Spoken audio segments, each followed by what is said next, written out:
नमस्कार। आज हमारे चैनल दिव्य रश्मि के लिए बड़ा ही अच्छा और सुखद संयोग है कि हमारे चैनल में दो महान विभूति उपस्थित हैं।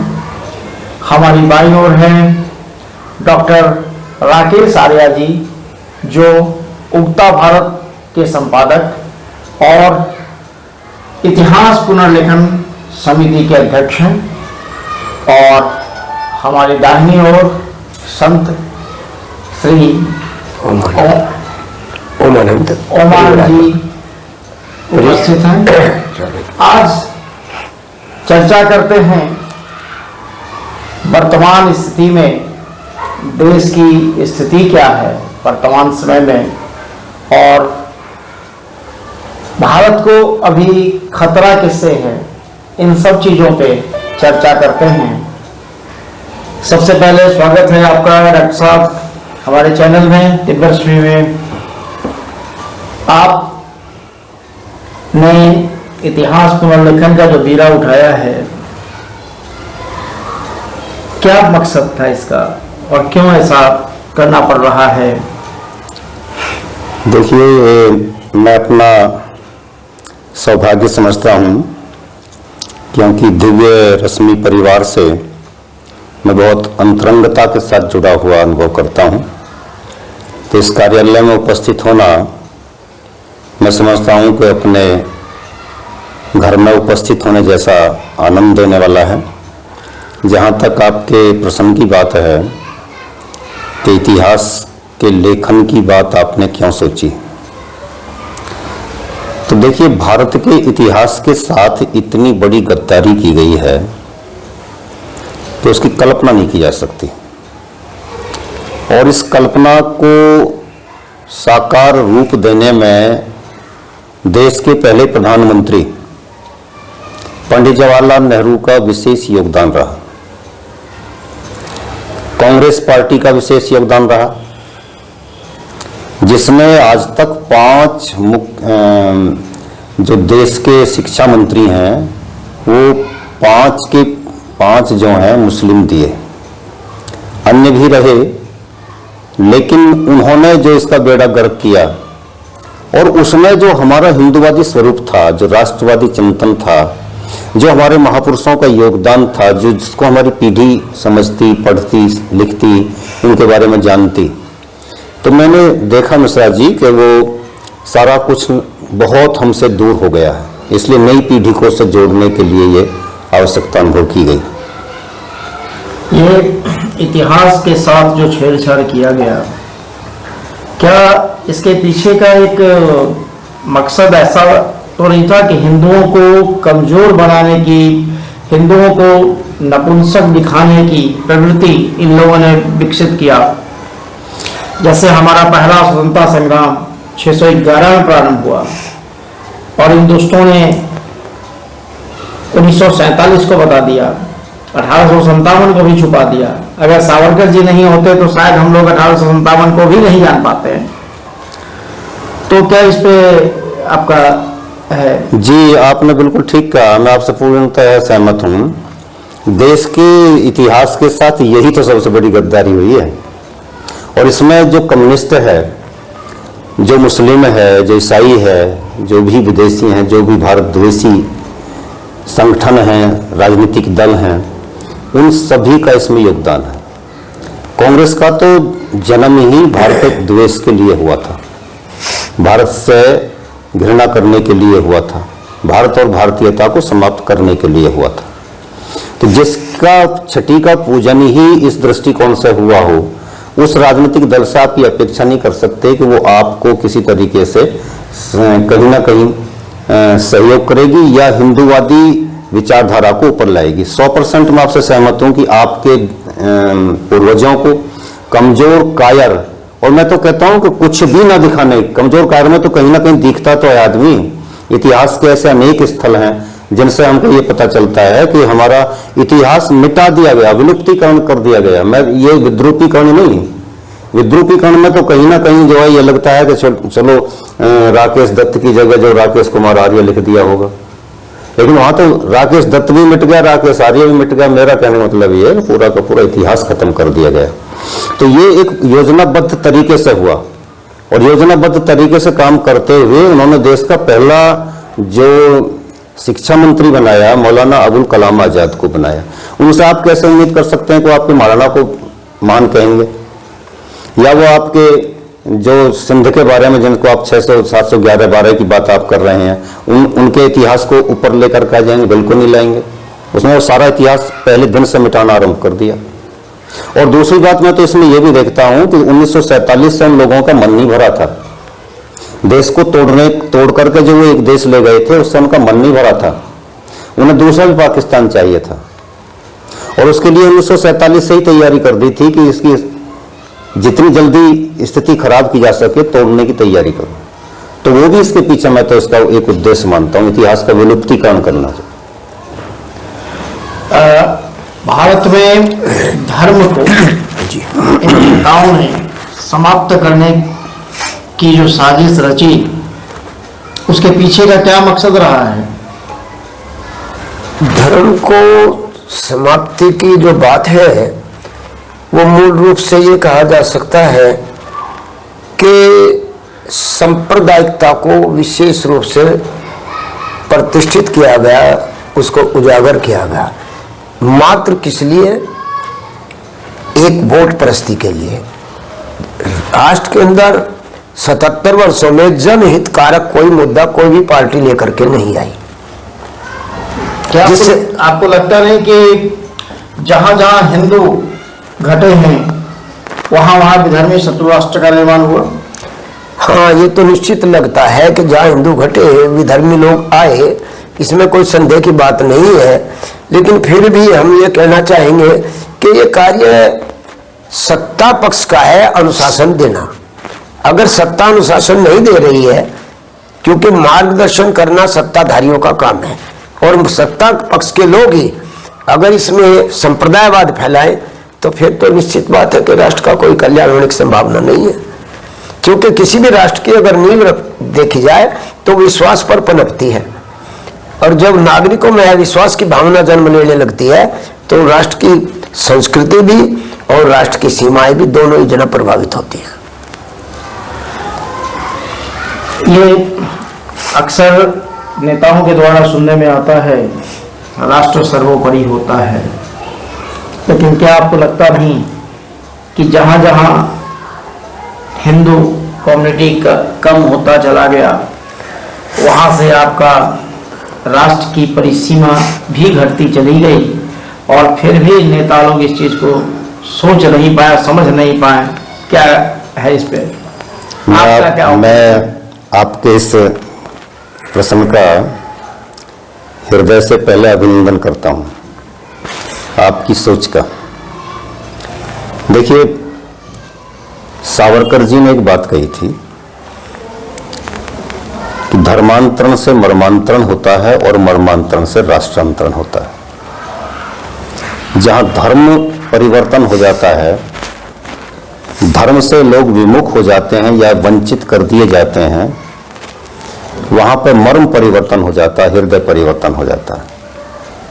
राम को मानने वाला व्यक्ति अपने आप रोम से जुड़ जाता है, कृष्ण को मानने वाला व्यक्ति अपने आप काबा से जुड़ जाता है। तो पहले सर्वोपरि जो आपके लिए है वो है धर्म।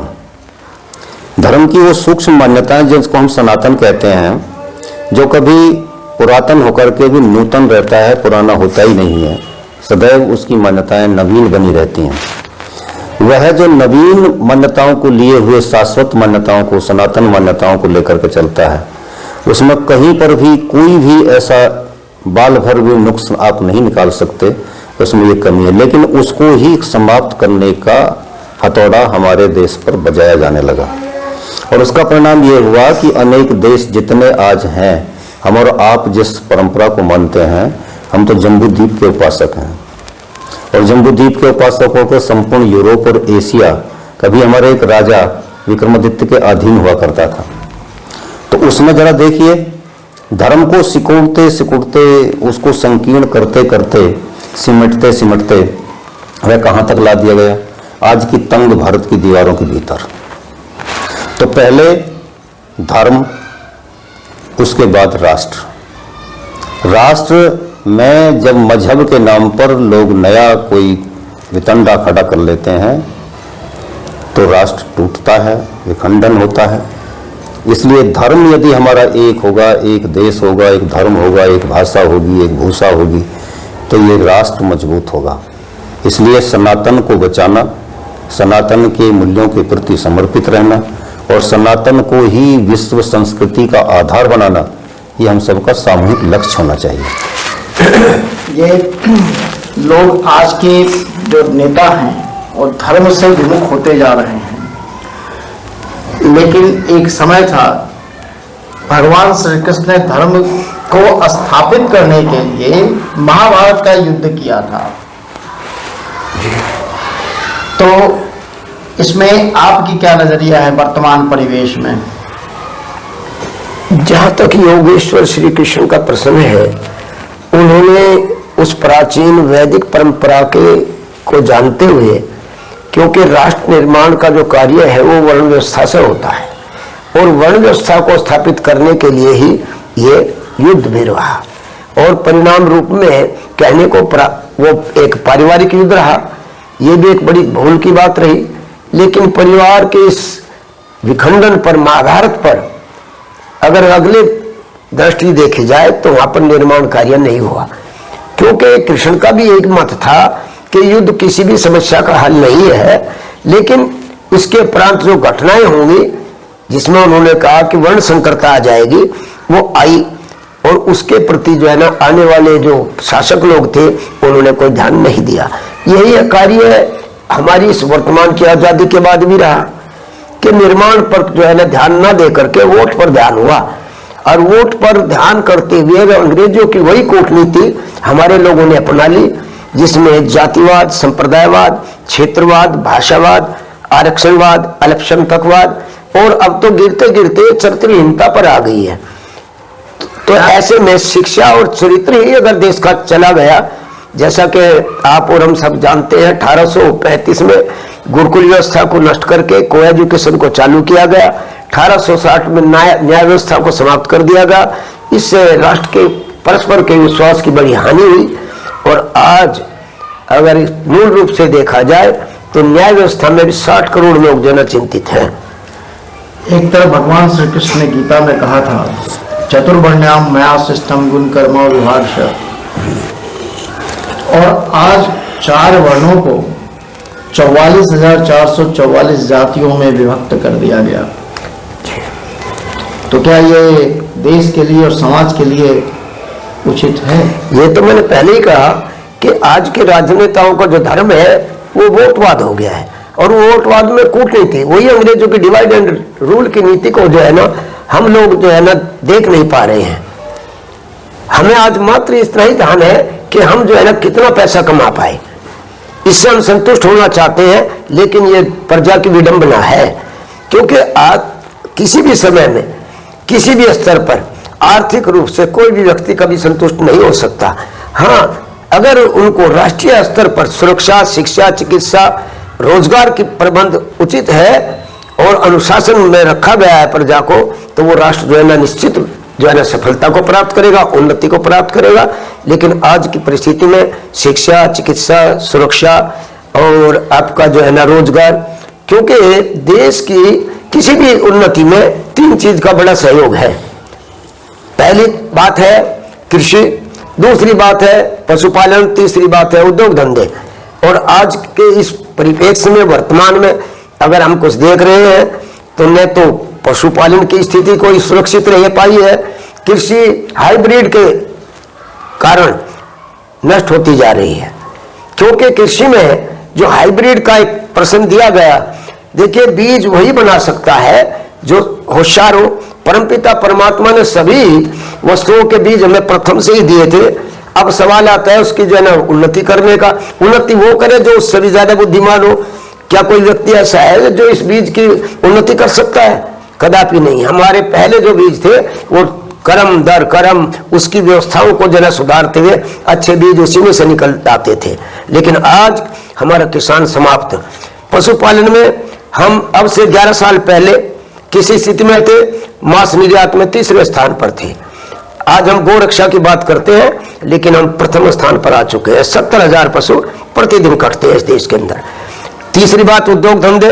ये बहुत बड़ी क्रांति है किसकी? पूंजीपतियों की। वर्ल्ड स्तर पर न्यू वर्ल्ड ऑर्डर का जो है ना, जो इतिहास उठाएंगे तो चकित रह जाएगी हमारी प्रजा, जो जानती नहीं है।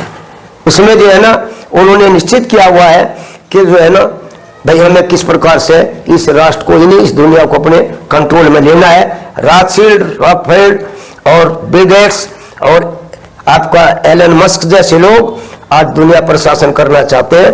इसलिए जो है ना, उन्होंने अपनी व्यवस्थाओं को पूरे संसार के अंदर जो है ना फैलाने के लिए अपने दलाल उत्पन्न किए हुए हैं। सरकारें नहीं, ये दलाल हैं। स्वामी जी ने कहा कि 1947 में से क्रांति हुई तो बदलाव हुआ। क्या ऐसा लगता नहीं कि 1947 में कोई क्रांति नहीं हुई, बल्कि हम लोग और अंग्रेजों के गुलाम हो गए? वो एक असफल क्रांति थी। 1947 में शराब की बोतल बदली, लेकिन शराब वही रही। अब वो शराब जो नेहरू के रूप में हमको मिली, नेहरूवादी सोच के रूप में हमको मिली, कांग्रेस के रूप में हमको मिली। आपका संविधान कहता है, प्रश्न आपका भी था, कि जाति, धर्म और लिंग के आधार पर कोई भेदभाव लोगों के बीच में नहीं किया जाए। लेकिन व्यावहारिक दृष्टिकोण में राजनीति कहां से कहां पहुंच गई। लेकिन आपका कॉन्स्टिट्यूशन में भी तो आर्टिकल 25 to 30 में मेंशन है स्पेशल प्रोविजन फॉर माइनॉरिटी। वो अलग आ रहा है, बिल्कुल ठीक है, आपकी बात मैं मान रहा हूं। संविधान की मूल भावना है कि इनके आधार पर नहीं किया जाएगा, लेकिन इसके बावजूद ये संविधान की कंट्रोवर्सी है, जिसकी ओर आपने संकेत किया। तो जहां पर संविधान के मानने वालों का या रचने वालों का दृष्टिकोण ये था कि इनके बीच में सांप्रदायिक आधार पर कोई भेदभाव नहीं किया जाएगा, वहीं पर यदि किसी एक संप्रदाय को आप दूसरे पर हावी प्रभावी होने का अधिकार दे देते हैं, तो ये तो और भी अधिक ज्यादती होगी। और ये आपके संविधान में आ गया। संविधान की धज्जी उड़ाई किसने? जिन्होंने इसको बनाने में योगदान दिया था। आर्टिकल 29 और 30 की बात आप कर रहे हैं, रखवाया किसने?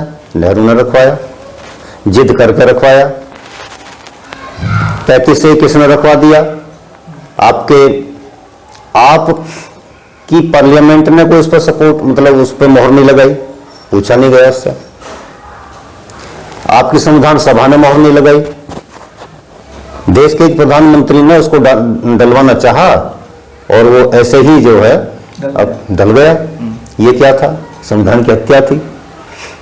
जो संविधान सभा नहीं चाहती, जिसे पार्लियामेंट नहीं चाहती, जिसकी सरकार उसकी संसद ने पुष्टि नहीं की, वो कानून कैसे मान लिया गया और इतने देर तक देश पर शासन करता रहा वो कानून?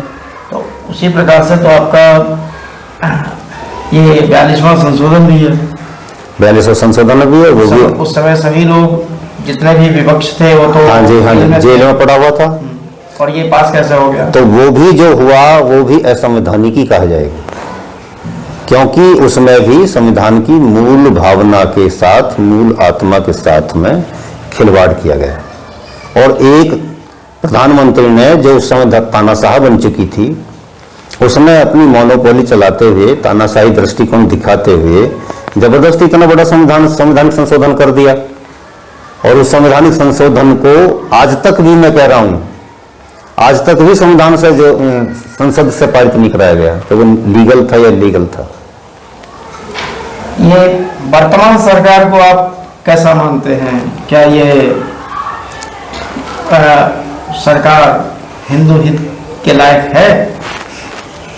देखिए, पूर्णत्व की दृष्टिकोण से अगर आप देखेंगे, जो हमारी सबकी अपेक्षाएं हैं, अपेक्षाओं के दृष्टिकोण से तो काम उस दिशा में नहीं हो पा रहा है जिन अपेक्षाओं को लेकर के आप हमने सबने जनादेश दिया था।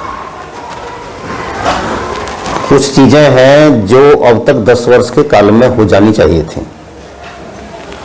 हिंदू राष्ट्र घोषित होने की बात आती है, अधिकतर लोगों की मांग है, और डॉक्टर अम्बेडकर की माने तो उस समय ही उन्होंने कह दिया था कि पाकिस्तान उन्होंने अपने धर्म के नाम पे ले लिया, इसका नाम हिंदुस्तान रख दो। संकेत था आपके लिए, मौका था आपके लिए। देश के पहले राष्ट्रपति ने जाकर के सोमनाथ मंदिर का जो जीर्णोद्धार करवा दिया, वहां खड़े होकर के जाकर के उसका उद्घाटन करने के लिए चले गए। पहले गृह मंत्री जो हमारे देश के प्रधानमंत्री भी थे, सरदार वल्लभ भाई पटेल जी, उनको कोई परेशानी नहीं आई, काम करवाया जा करके। उनकी विशेष मेहनत थी उस काम को कराने में। तो इस सरकार के सामने कौन सी समस्या आ गई? धड़ल्ले से एक प्रस्ताव लेकर के आना चाहिए था, सरकार गिरती मरती कुछ भी होता, लेकिन जिसका सपना दिखाया जा रहा था वो तुरंत झटके से काम होना चाहिए था। अपने देश में रह करके ही यदि हिंदू आज भी कहीं अपने आप को उपेक्षित अनुभव कर रहा है, अपने धार्मिक, मैं कहता हूं इसी बात से जोड़ते हुए दूसरी बात भी मैं कहना चाहूंगा, आर्टिकल 29-30 क्यों पड़े हुए हैं? मत करो आप, हिंदू राष्ट्र घोषित नहीं कर रहे, आर्टिकल 29-30 को तो निकालिए इसमें से। धारा 370 की बात आप कर सकते हैं तो इसको भी आप करिए कि ये उस आधार पर गलत है। जनसंख्या नियंत्रण की समस्या कौन से उससे आ रही है? यूसीसी के अंतर्गत जब संविधान आपको कह रहा है, मैं संविधान के भीतर काम करने की प्रक्रिया को लेकर कह रहा हूं आपसे, इसी संविधान जो यही संविधान हमको अनुमति दे रहा, मत कहिए कि हिंदू राष्ट्र की ये हमको अनुमति नहीं देता। मैंने मान लिया नहीं दे रहा, मत करिए आप जो, लेकिन यूसीसी की तो अनुमति दे रहा है ना आपको, कॉमन सिविल कोड की तो अनुमति दे रहा है। और जब वो यूनिफॉर्म सिविल कोड की अनुमति आपको दे रहा है तो उसको तो करके दिखाइए ना। जनसंख्या नियंत्रण करने के लिए सबसे बढ़िया तरीका कि आप अगर हिंदू 2 बच्चे पैदा करता है तो 2 ही बच्चे मुसलमान पैदा करेगा। सब पर बराबर कानून लागू होना चाहिए। हिंदू 1 पत्नी रखता है तो 1 ही पत्नी मुसलमान रखेगा। क्यों रखेगा वो 2 या 3 या 4?